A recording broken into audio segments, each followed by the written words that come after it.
Joined the faculty in 1962, although I had been in training there since 1957 in surgery. So that kind of puts me in a time perspective of where I was then. An extremely young and inexperienced person. Now I'm not so extremely young, and I've got a little more experience, but not all that much more. In any event, I want to try to divide my talk today, and I understand I have about an hour, into roughly three spots, three sections. First of all, what is it? Whenever you're a professor, I've always heard that you tell your class what you're going to tell them, then you tell them, and then you tell them what you told them. I may not go that far, but I hope I kind of keep it organized a little bit. And I also hope that we'll keep enough time here at the end that you'll have any questions or comments. Usually people will have that when I speak. Interestingly enough, I guess because of the 50th anniversary coming up next year of the assassination, in the last 6 months, probably different groups have asked me, knowing that I was there at the time, to speak to their groups, and there have been about 25 of those over the last 6 months, just like your group here. So I've had a lot of practice in doing this recently, but I sound in my own ear a little bit like a broken record, so I may jump off the track from time to time because of that. In any event, the first thing I want to talk to you about is what happened there on November the 22nd and November the 24th with Kennedy and then with Oswald on November the 24th. And I was deeply involved in the care of both of those people. And I'll tell you then kind of what I saw and what happened on those days at Parkland.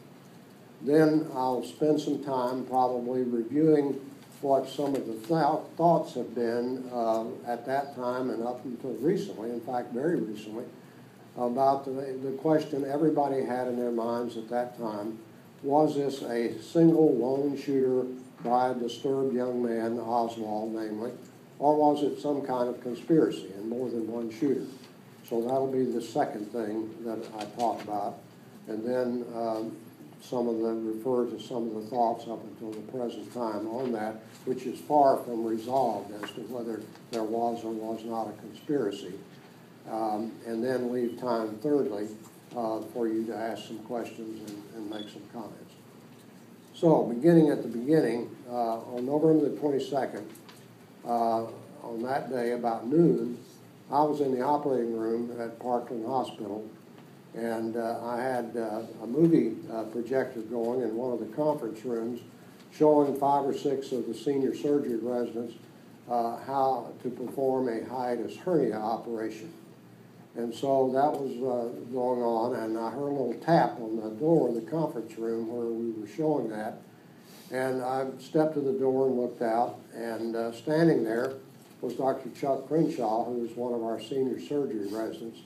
And he said, Dr. Mack, which is what everybody called me, would you step outside? I need to tell you something. And I said, sure. So I went in and shut off the projector and stepped out of that room. And he said, they told me that they just gotten a call in the emergency room that they were bringing President Kennedy in from his motorcade downtown where he had been shot. And I said, oh my God. So anyway, Dr. Crenshaw and I walked to the elevator there by the nurses' station in the operating room and went down 2 floors directly below us to the Parkland emergency room, which was much smaller than it is now, and the whole school is much larger now than it was then. And we rode down the elevator, and as we did, we kind of tried to reassure each other that, well, maybe this is not as bad as it's been reported to be, that we oftentimes get stories about things that they're bringing into the emergency room, and it really isn't that bad as it turns out. With that, the door of the elevator came open, and I stepped out into the emergency room, into an area we call the pit, which is a room about the size that we are sitting in here. And it was surrounded on all sides by patient cubicles for individual patients. And then if you'll visualize off the back of this room, there was a hallway And there were 4 emergency operating rooms there. Trauma room 1, trauma room 2, trauma room 3, and trauma room 4. So I walked out into that area, and surprisingly, astonishingly, it was jammed with people, all men in business suits, jammed shoulder to shoulder in this area. And I thought to myself, I've never seen anything even remotely resembling this down here. And as I stood there and thought that with Dr. Crenshaw, the crowd parted and made a little corridor, like say here, of people on either side. I don't know why they parted, but they just happened to part about the time that we walked up. And when the crowd parted, I could see down to those trauma rooms that I pointed out down there. And to my dismay and horror, I saw Mrs. Kennedy sitting there on a folding chair in her bloody pink clothing that she had on that day. And she was sitting next to the door of trauma room 1. And so I stood there and I saw that, and immediately it occurred to me that at that time we had 4 surgeons on our faculty at Southwestern Medical School. Now we have about 56, and I'm still around, but I was one of 4 at that time. It immediately occurred to me that my chief, Dr. Shires, was in Galveston at a meeting, so he wasn't there. Then it also occurred to me immediately that it was at noon, and my 2 associates, Dr. Charles Baxter and Dr. Malcolm Perry, were probably somewhere along Harry Hines at a hamburger joint trying to avoid the food at Parkland. And what did that mean? That meant that I was the only surgeon, only faculty surgeon there at that time. And here I had just had my 34th birthday 2 days before that, and they've got the President of the United States lying back there in trauma room 1, and I'm supposed to go back and take care of that problem. So I literally had to force myself to walk back toward Mrs. Kennedy.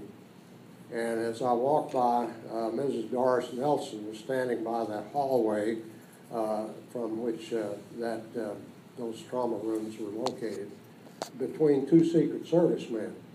And she was letting them know who to let go by into trauma room 1 and who not to let go by. So they waved me on by when Ms. Nelson said it was okay for me to go in.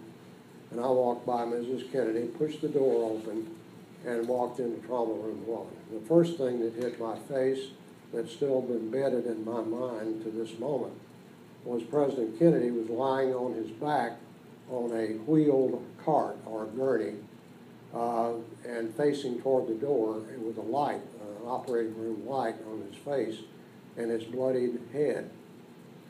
And so then I saw immediately also, though, that I was not alone, that Dr. Perry and Dr. Baxter had come in just before I got there. And as I walked in and walked by the President's body on the left side of that gurney, Dr. Perry was standing on the opposite side and was just beginning to place a sterile drape on the President's neck. And as I walked by, he said, "Bob," he said, "there's a little wound right here where I'm pointing that looks like it's about the size of a .22 bullet. And we're concerned about whether he's got injury to his carotid artery and therefore blood supply to his brain. And we're going to look in there and make an incision in his neck and look at these vessels where that bullet wound was. And would you go," and he handed me a little retractor, "and stand at the head of the gurney where the President was lying and lean over and put the retractor in the wound that they were going to enlarge along here for this exploration of this bullet wound."